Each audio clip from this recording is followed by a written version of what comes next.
Gracias, presidente, y gracias, señor Pastrana, por su comparecencia hoy aquí.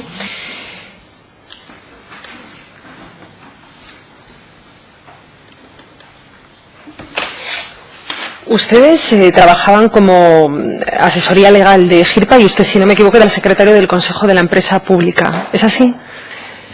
He sido secretario, no consejero, del Consejo de Administración desde mi nombramiento en octubre del año 2012 hasta el cese que se ha producido en la primera de este año, creo que es el 22 de marzo del 2016.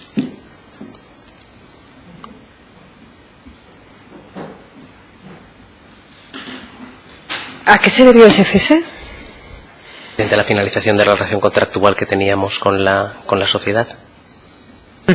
¿Ustedes ya no trabajan con la sociedad en No. este momento? Tenemos, por ser precisos, una única cuestión pendiente, que es la sentencia del último procedimiento judicial que existe, abierto, hasta donde yo conozco, que es un procedimiento judicial que se sigue contra el Ayuntamiento de Gijón por la liquidación de unas tasas de ocupación y que está pendiente de sentencia. Es lo único que tenemos pendiente. Pero relación contractual en estos momentos no tenemos desde el 31 del 12 del 15. 31 de diciembre de 2015. Insisto, hay una cuestión, señoría, que está pendiente, es un litigio, que lógicamente no se puede controlar el tiempo de su evolución y que está en estos momentos pendiente de sentencia desde hace semanas.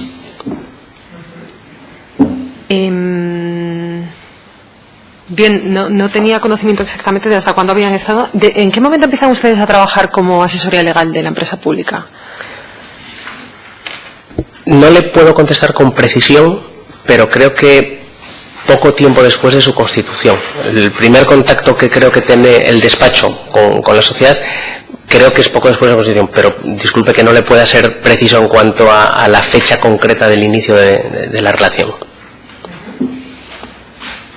Desde el inicio, un representante de esa asesoría era el secretario del Consejo de Administración. Creo, desde el inicio de la relación contractual se refiere. Eso es. Creo que sí. No ha sido siempre así, pero creo que cuando se inició ya se incorporó una persona, un socio del despacho, al Consejo de Administración en su condición de secretario, no consejero. Cuando dice que no ha sido siempre así, quiere decir que ha habido periodos en los que es... Sí, yo mismo... ¿Se refiere a este último periodo desde yo mismo, cuando se me nombra secretario no consejero del Consejo de Administración, sustituyó a una funcionaria, que era quien había estado desempeñando ese cargo durante el periodo inmediatamente anterior. ¿Y por qué ese cargo es ocupado, deja de ser ocupado, usted lo sabe, por un funcionario de la Administración del Principado y es ocupado por una persona que representa a una empresa privada, en este caso una asesoría legal de la empresa pública? Creo que es una decisión, lógicamente, de la empresa, señoría. Que preguntaremos, obviamente, también, pero bueno, le preguntaba por su parecer al respecto. Me imagino que ustedes serían informados. Mi opinión como profesional primero es una cuestión desde el punto de vista profesional tremendamente habitual. Si se me permite, quitando en determinadas sociedades, fíjese, más que sociedades, entidades públicas empresariales estatales, excepcionando esos supuestos, en el ámbito del sector público es tremendamente habitual que servicios de asesoría jurídica o secretarías de consejo sean desarrolladas y prestadas por abogados en ejercicio de su profesión. Voy a decir, en una entidad pública empresarial del Ministerio de Fomento es habitual que Abogacía del Estado, que tiene relaciones, pues dentro de esos convenios de colaboración lo desarrolle, pero hasta donde yo le puedo informar por práctica profesional, el que se ha demandado ese servicio a un despacho es una práctica muy habitual en sociedades de mano pública. Aquí y en todos los sitios, no es una cuestión exclusiva ni del ámbito local ni autonómico asturiano, ni mucho menos. De acuerdo. Ustedes dicen que empiezan a trabajar con la empresa pública desde, si le he entendido bien, si no, corríjame por favor, desde poco después de su constitución y que entran a formar parte del Consejo de Administración. Creo que sí. Estamos hablando de hace bastante tiempo y de una época muy anterior a la asunción por mi parte de la condición secretaria, pero creo que es así. Vale. Yo creía entender que era desde el año 2006. No sé si más o menos puede coincidir con... La Constitución, realmente la Constitución no sé cuándo se produce. Sé que es una ley del Principado que es la que autoriza la Constitución. No sé formalmente cuándo se produce la Constitución. Y sí, por lo que recuerdo, poco tiempo después empezamos a trabajar. Perdón. A nuestro grupo le llaman muchísimo la atención los numerosos contratos menores que les vinculaban a la empresa a lo largo de todo este periodo de tiempo, desde, creemos, aproximadamente 2006 hasta usted dice, 31 de diciembre de 2015. ¿Sí? ¿Usted tiene el dato en la cabeza de cuánto llegaron a facturar ustedes a través de esos contratos menores? Sinceramente no. A nosotros nos llama la atención que hubiera contratos menores que eran regulares, que creemos que habrían otras fórmulas para poder llevar a cabo ese tipo de contratos y nos cuestionamos su legalidad. Le pregunto. Vamos a ver, el tipo de servicio y el tipo de relación que establecía podríamos, si me permite, diferenciarlo en dos bloques. De un lado, una solamente en cuestiones, lógicamente, de carácter jurídico básico, de cuestiones ordinarias de día a día, que hasta donde me consta se iba celebrando cada año y que tenía pues una duración limitada al ejercicio y que se celebraba y se suscribía a través de un contrato menor, como bien ha estado usted diciendo. Y luego, de otro lado, ha habido cuestiones específicas, singulares, extraordinarias, sobrevenidas, como las quiera denominar, que también han sido objeto de contratación a través de esa modalidad contractual, que es perfectamente legal, por otro lado, que son los contratos menores. Esta mañana hablábamos con el síndico ponente del informe de la Sindicatura de Cuentas, en la que se habla concretamente de esto, del fraccionamiento de contratos en esa asesoría legal. Y usted ahora mismo está mencionando precisamente que daban, digamos, dos tipos de servicios, ¿no? Aquel que contempla las cuestiones jurídicas básicas y que renovaban año a año, y luego cuestiones específicas singulares, ha dicho. Nos preguntamos por qué, con esas cuestiones jurídicas básicas que parece que podían ser las mismas y que se repetían de manera regular, no se podían hacer contratos de otro modo. Y la Sindicatura de Cuentas llama la atención sobre ese fraccionamiento de contratos y a nosotros también nos llama la atención. Si yo no me equivoco, estamos hablando de más de 200.000 euros entre 2006 y 2015 en cuanto a facturación por parte de su asesoría. A mí me gustaría pedirle que nos explicara por qué en el caso de esas cuestiones jurídicas básicas que parecían como el día a día, no se atendía a otro tipo de proceso. ¿Por qué no se licitó realmente, ¿no? Y se les asignó directamente? O sea, si usted me puede responder a esto. Trataré de explicarlo. Realmente no se produce ningún tipo de renovación, son contratos completamente independientes unos de otros, sin perjuicio del alcance de los servicios. En cuanto, no voy a negarle que conozco cuál es el criterio, porque ha sido expuesto por escrito por parte de la sindicatura al respecto. Y lógicamente tendré que explicar que mi criterio, con todo el respeto, es divergente, o al menos el criterio que mantenemos es divergente. ¿Sí? Mire, hay que tener en cuenta a la hora de definir el alcance de los servicios, pero no solo de los servicios de carácter jurídico, de cualquier tipo de cuestión que tenga que ser contratada, cuáles son las concretas circunstancias concurrentes en cada caso. Y lo que puedo atestiguar, además es la condición en la que tengo la posibilidad de venir aquí a hacerlo, es que cada año se valoraban independientemente las circunstancias concretas del servicio que podía ser demandado, que no ha sido, por eso lo digo exactamente, el mismo. Es decir, cada año, cada ejercicio, la sociedad consideraba en atención a múltiples circunstancias que podía precisar o dejar de precisar, y en atención a ellos pues cursaba la solicitud correspondiente en concreto. Y además creo sinceramente que desde el punto de vista jurídico es una cuestión que debe tenerse en cuenta, que es de donde surge mi respetuoso criterio discrepante con el de la sindicatura. Tiene que tenerse en cuenta. Mientras le hablo de los años más recientes, que son de los que puedo tener mayor conocimiento de causa, porque además es donde he estado más en el día a día de la gestión del cliente. Mientras en el año 2011, si no recuerdo mal, por ejemplo, que comentábamos antes, la función de secretaría del Consejo era demandada por la sociedad y se desempeñaba por un profesional de la firma.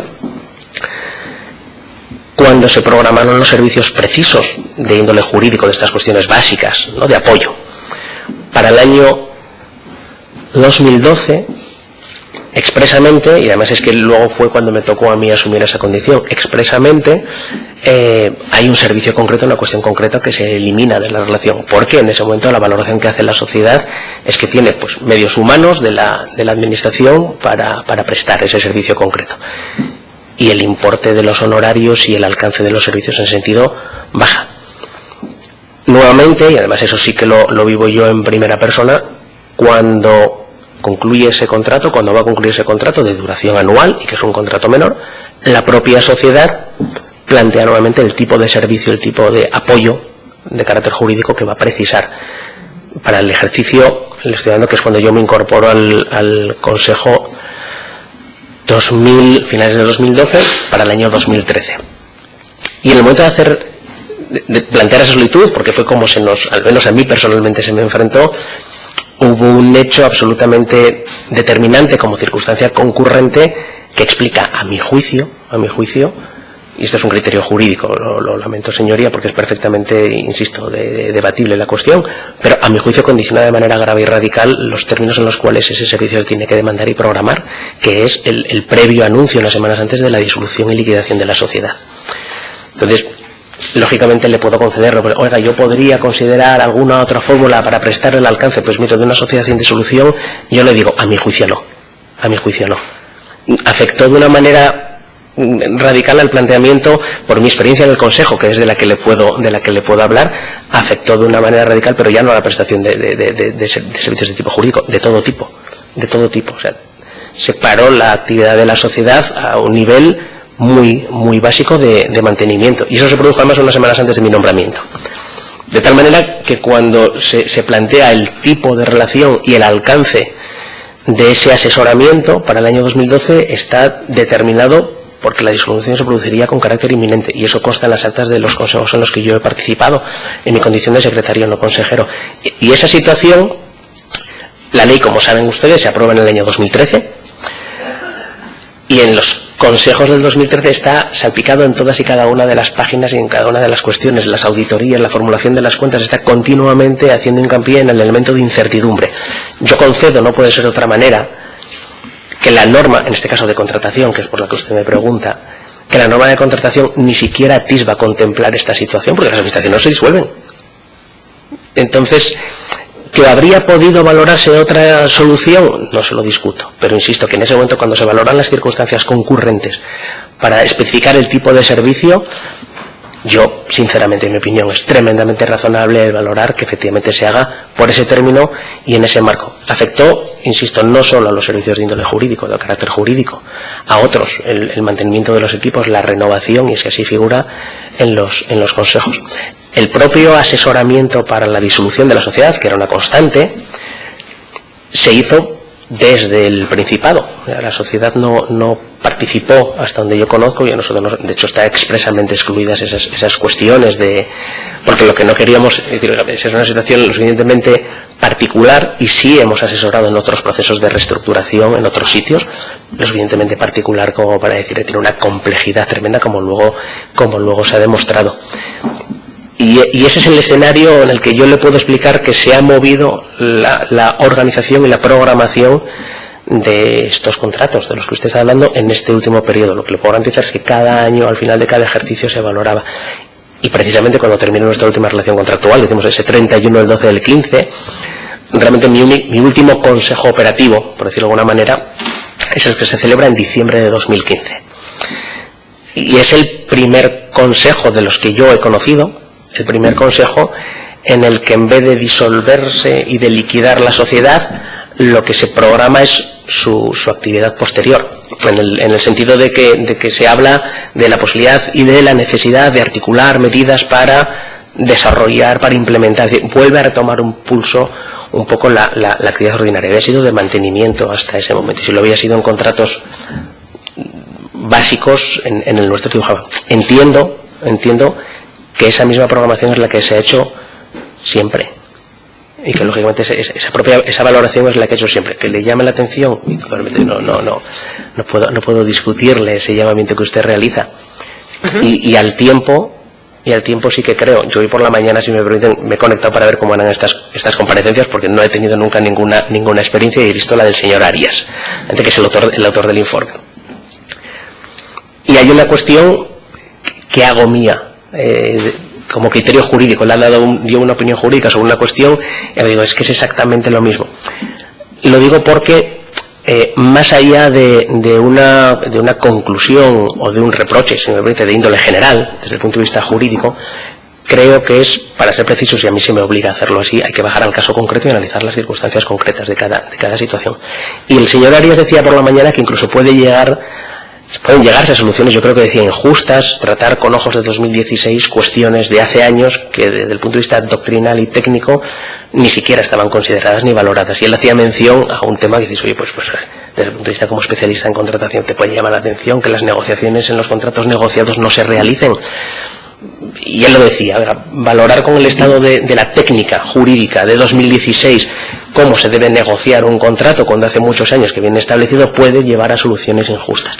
Pues yo digo que la posibilidad de que a través de contratos menores se satisfagan año a año y en cada ejercicio necesidades que en un momento determinado se puedan considerar como recurrentes es una cuestión que hace unos años ni se consideraba y no estaba sancionada. Es más, al día de hoy las resoluciones más estrictas y más precisas de los órganos consultivos siguen sin atreverse a hacer un reproche claro.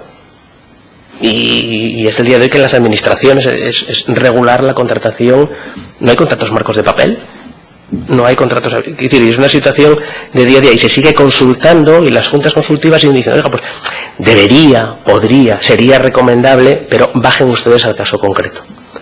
No sé si me he ido el hilo de la exposición, pero lo que quería trasladarles es que en relación con eso que llamaba el asesoramiento en condiciones o en cuestiones jurídicas básicas de apoyo del día a día en la actividad ordinaria de la sociedad, lo que le puedo atestiguar, lo que puedo testificar es que en cada uno de esos contratos de duración de un año esa valoración se hacía y la consideración de esas circunstancias se ponían encima de la mesa y los servicios no siempre han sido los mismos, insisto, como prueba, entre otros, el hecho de que yo sustituyo prestando un servicio adicional y además el importe ese año no subió significativamente hablando, pero precisamente porque se decía que la actividad posiblemente empezara a ralentizarse por motivo de la disolución inminente de la sociedad, señoría. Sí, si me permiten, ya que nos estamos pasando el tiempo que se asigna a cada grupo parlamentario, si le rogaría mayor brevedad en las respuestas para que yo pueda formular por lo menos 2 o 3 preguntas más. Muy bien, perfecto. Gracias. Gracias, presidente, y gracias, señor Pastrana. Bien, le agradezco la explicación. Yo realmente tengo que decirle que yo no comparto esa opinión respecto al fraccionamiento.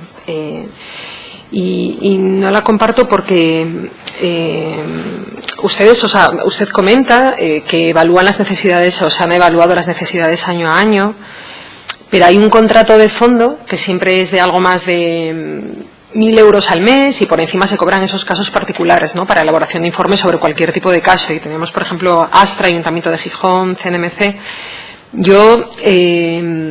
Estamos hablando, y ahora ya, quiero decir, he podido compilar mientras usted hablaba los datos exactamente, de 33 contratos, 257.000 euros. En GIP hay una asesoría jurídica al mismo tiempo. Son cuestiones que me planteo y que me parece que no hemos observado en otras empresas públicas aquí en la administración asturiana al menos. Y, en fin, esto nos sugiere unas cuantas dudas y preguntas y me planteo si no habría habido otras soluciones y creemos que sí, creemos que se podrían haber optado por otras soluciones, que se podría haber licitado. Y nos llama la atención, y yo creo que es normal que llame la atención este número de contratos tan alto, tan elevado en tan poco tiempo, cuando estamos hablando de que hay unos servicios básicos que son siempre los que se dan, aparte de cuestiones más excepcionales. Yo quería preguntarle quién y cómo se determina, o se determinaba qué asistencia prestaban con esa tarifa plana y qué era lo que facturaban aparte, ¿no? Tarifa plana entre comillas. Sí, vamos a ver, insisto, no era una tarifa plana, que era un contrato que tenía una duración perfectamente determinada y que incluía la resolución de cuestiones sencillas del día a día y del tráfico ordinario. Esas cuestiones particulares, por ser precisos, particulares, eran cuestiones, o todas han sido, a mi juicio y a nuestro juicio, cuestiones absolutamente no particulares, excepcionales, por su carácter sobrevenido, su complejidad y perfectamente diferenciadas en cuanto a su objeto, que es lo primordial, objeto de determinar si hay un fraccionamiento fraudulento o no. Respeto profundamente, no puede ser de otra manera, el criterio de su señoría y que le puede llamar la atención. Yo trato de darle la explicación, y lo que sí puedo garantizarle es que cada uno de esos trabajos responde a un objeto perfectamente diferenciado, y además que reúne siempre esas características, no cada vez que había una cuestión particular, no. Cuando se ha demandado un asesoramiento concreto, hasta donde a mí me consta, han sido de cuestiones, no quiero extenderme, pero han sido de cuestiones muy complejas, de carácter regulatorio y perfectamente justificadas en cada caso. Perfectamente justificadas en cada caso. Cuando hablamos de procedimientos judiciales, 3/4 de lo mismo. O sea, no son cuestiones, insisto, señoría, en cuanto a la precisión de no cuestiones particulares. Esta sociedad no ha sido una sociedad que no ha tenido tiempo ni siquiera prácticamente de tener litigiosidad. El pleito que usted llama de ese Astra fue el primer pleito al que se tuvo que enfrentar esta sociedad, y un pleito de un importe estratosférico, con las consecuencias además tremendas. Y un pleito más que ha salido magníficamente bien. Y cuando estamos hablando de que yo recuerde, el pleito fuera, porque luego hemos tenido las demandas laborales por el despido del primer director general, y la cuestión de las tasas de Gijón, que son, insisto, con objetos perfectamente diferenciados, independientes unos de otros. Y el último, perdón, muy rápido, y el último, digo, como cuestión, son una cuestión regulatoria tremendamente compleja, como era la incidencia o el efecto o condiciones de la aprobación de la nueva Ley General de Telecomunicaciones, que el propio Principado contrató también, lógicamente, para poderlo analizar, y tiene un servicio jurídico tremendo, al menos por lo que en el Consejo, porque se informó en el Consejo de esas cuestiones, y a nosotros se nos demandó con un contrato, lo recuerdo porque lo he gestionado en mi época de eso, un contrato de menos de 5.000 euros para hacer un dictamen de una cuestión regulatoria tremendamente compleja, con un objeto perfectamente definido. Que hayan sido muchos o pocos, yo lo que puedo certificar es que responden cada uno de ellos a una unidad funcional perfectamente definida. Que son de carácter jurídico, no puede ser de otra manera. No podemos prestar otro tipo de servicio, señoría. De acuerdo, gracias. Nos dice que el único caso que mantienen abierto es un contencioso con el Ayuntamiento de Gijón para evitar pagar los cánones. Cierto. ¿En qué se basa la pretensión de no pagar y por qué esa figura no sería válida con FEDE en la troncal occidental?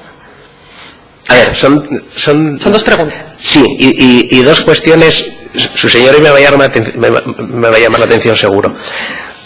Lo digo porque estoy tratando de poderlo explicar y de ser preciso, para que no haya tampoco ninguna duda. Pleitos de tasas con el Ayuntamiento de Gijón, ha habido dos. El Ayuntamiento de Gijón es el único que ha liquidado tasas por ocupación de dominio público a la sociedad. Ha habido dos por el siguiente motivo, y trataré de ir rápido. Ha habido dos por el siguiente motivo. El primero era porque, lógicamente, siempre ha habido una liquidación de unas tasas, más unas tasas que luego se pueden ir liquidando periódicamente. Fíjese que, hasta donde me consta, el criterio de la consejería era contrario a plantear el litigio, porque es el único litigio, señoría, en el que GIT ha sido parte activa. Hasta donde a mí me consta, es decir, siempre se me digo, he recibido un pleito, pues actúo o no actúo, ¿no? Pero el único procedimiento que se puede diferenciar es en el que es GIT quien reacciona a la actuación de otra administración, que en este caso es el Ayuntamiento de Gijón, además de una importancia económica importante porque son prestaciones periódicas. Pero ha habido dos. Los dos tramitados en el juzgado de lo contencioso. El primero ya concluido con sentencia firme, favorable a los intereses de GIT, y que lo que hace es, o decía, que desde el punto de vista subjetivo, y esta es una cuestión jurídicamente muy bonita y muy compleja que hemos desarrollado, desde el punto de vista subjetivo, la sociedad es un medio de gestión directa del Principado, y por lo tanto, subjetivamente, la exención que desde el punto de vista tributario cabe aplicar a una administración pública respecto de otra administración pública, en este caso la administración local, la administración autonómica, se contamina a la figura de GITPA. Ese fue el primer pleito. Es cierto que yo mismo en ese momento pensaba que la situación estaba cerrada, y de hecho pues hubo un tiempo en el que el Ayuntamiento de Gijón no liquidó esa tasa. Pero entiendo que en esto, no sé los motivos y sería osado por mi parte. El caso es que lo ha vuelto a hacer. Y eso es lo que ha justificado este último procedimiento por el que me preguntaba su señoría, que es ese segundo pleito, que son por las mismas tasas, pero el argumento que se da es de carácter objetivo. Ya no se discute el que la sociedad sea un medio de gestión directa y por lo tanto tuviera derecho a la exención, sino que el tipo de servicio que presta es no de telecomunicaciones, y que si fuera de telecomunicaciones, las telecomunicaciones no están incluidas en la legislación de tasas como un supuesto de exención. Y esa es la discusión que está abierta y que se resolverá, espero que en breve.